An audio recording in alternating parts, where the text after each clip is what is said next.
আসসালামু আলাইকুম। বিজ্ঞানে মুসলমানদের অবদান। আজকে এই পর্বে আমরা জানব ভূগোলে মুসলমানদের অবদান। বিভিন্ন অঞ্চলের মুসলিম মনীষীগণ ভূগোল সম্পর্কে ব্যাপক গবেষণা করেছেন। তাদের গবেষণাগুলো বেশিরভাগ ক্ষেত্রেই ছিল বর্তমান স্পেন, উত্তর আফ্রিকা, দক্ষিণ ইউরোপ, এশিয়া মহাদেশের বিভিন্ন অঞ্চল, ভারত মহাসাগর এবং তার আশেপাশের সমুদ্রগুলোকে ঘিরে। এ সময় ভৌগোলিক পরিমাপ, পর্যবেক্ষণ টাওয়ার নির্মাণ, ভৌগোলিক মানচিত্র তৈরি করার পাশাপাশি বিশেষ করে ভূগোল বিষয়ক ভারতীয়, গ্রিক এবং ইরানি সৃষ্টিকর্মগুলোর অনুবাদ করার ব্যাপারে অনুপ্রাণিত করা হয়েছিল। আব্বাসীয় শাসনের সময় ভূগোলবিদ্যার ব্যাপক উন্নতি এবং অগ্রগতি হয়েছিল। সে শাসনকালেই একদল জ্যোতির্বিজ্ঞানী অ্যাস্ট্রোনমিক্যাল চার্ট তৈরি করেন এবং আসসুরাতুল মামুনিয়া নামে বিশ্ব মানচিত্র তৈরি করেন। হিজরি ৩য় শতক ছিল ইসলামী সভ্যতার ক্ষেত্রে ভূগোলবিদ্যার উন্নয়ন এবং নতুন নতুন উদ্ভাবনের যুগ।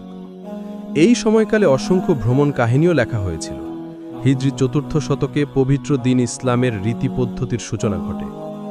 এই সব রীতিতে বিভিন্ন ভূখণ্ডের পরিস্থিতি, পাহাড় পর্বত, সমুদ্র, হ্রদ, মরুপ্রান্তর আর বিভিন্ন শহরের বর্ণনা বিস্তারিতভাবে তুলে ধরার উপর গুরুত্ব দেওয়া হতো।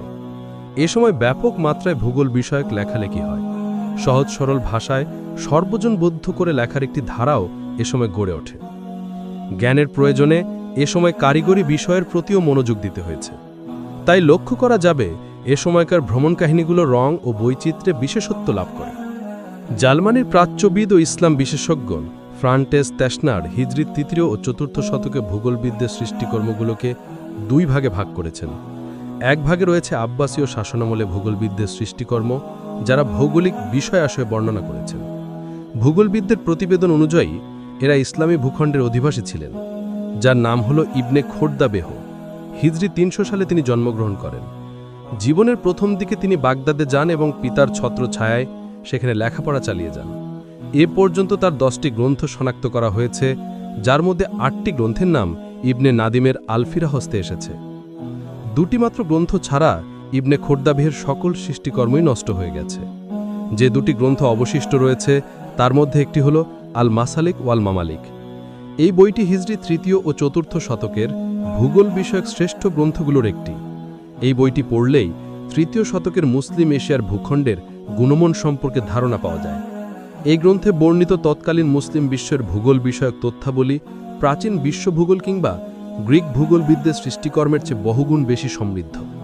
সে কারণে ইবনে খোরদাবেহের প্রভাব তার পরবর্তী ভূগোলবিদদের উপর ব্যাপক লক্ষ্য করা যাবে। ইদরিসি কিংবা ইবনে খালদুনের মতো মনীষীগণও ইবনে খোরদাবেহের বইগুলোর সাথে পরিচিত ছিলেন। ইবনে খোরদাবেহের আল মাসালিক গ্রন্থটিতে বেশিরভাগই দেশগুলোর যোগাযোগ ব্যবস্থা তথা রাস্তাঘাটের অবস্থার বর্ণনা দেওয়া হয়েছে।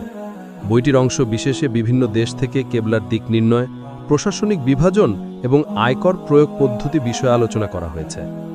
মুসলিম এই ভূগোলবিদের ব্যাখ্যা বিশ্লেষণগুলো বিশেষ করে মুসলিম দেশের অবস্থান এবং রাস্তাঘাটের মানচিত্র সম্পর্কে এতটাই নির্ভুল যে সেই হিজরি ৩য় শতকের খেলাফতের বাজেট সম্পর্কেও পরিষ্কার ধারণা পাওয়া যাবে। ইবনে খোরদাবেহ তার বইটিতে প্রথমে বাগদাদের উত্তরাঞ্চল থেকে দজলা ফোরাতের মধ্যবর্তী অঞ্চলের রাস্তাগুলো এবং দক্ষিণ থেকে সেই ভারত পর্যন্ত রাস্তার বর্ণনা দিয়েছেন। একই সাথে তিনি এই বইতে ইন্দোনেশিয়ার দ্বীপ জাভার লোকজন সম্পর্কে আলোকপাত করেছেন। পূর্বাঞ্চলী রাস্তাঘাটের বর্ণনার প্রসঙ্গে মদিনা শরীফ থেকে খোরাসানের রাস্তাগুলোরও বর্ণনা দিয়েছেন। ইবনে খোরদাবেহের আল মাসালিক গ্রন্থের অন্যান্য অধ্যায়ে ইরানের উত্তর পূর্ব এবং মধ্য এশিয়া রাস্তাগুলোর পরিস্থিতি এবং ভৌগোলিক অবস্থানের বর্ণনা রয়েছে। ইরানের দক্ষিণ উপকণ্ঠের রাস্তাঘাটের বর্ণনা দেওয়া ছাড়াও তিনি তাদের আয়ের পরিমাণ এবং আয়করের পরিমাণের কথা উল্লেখ করেছেন। এরপর বসরা এবং আবাদানের পূর্ব দিকে ওমান, ভারত এবং চীন পর্যন্ত সমুদ্রপথের বর্ণনা দেওয়া হয়েছে। পথের বর্ণনার পাশাপাশি তিনি এসব এলাকার লোকজনের ধর্ম, আকিদা, বিশ্বাস এবং সেখানকার পণ্য সামগ্রীর প্রতি ইঙ্গিত করেছেন।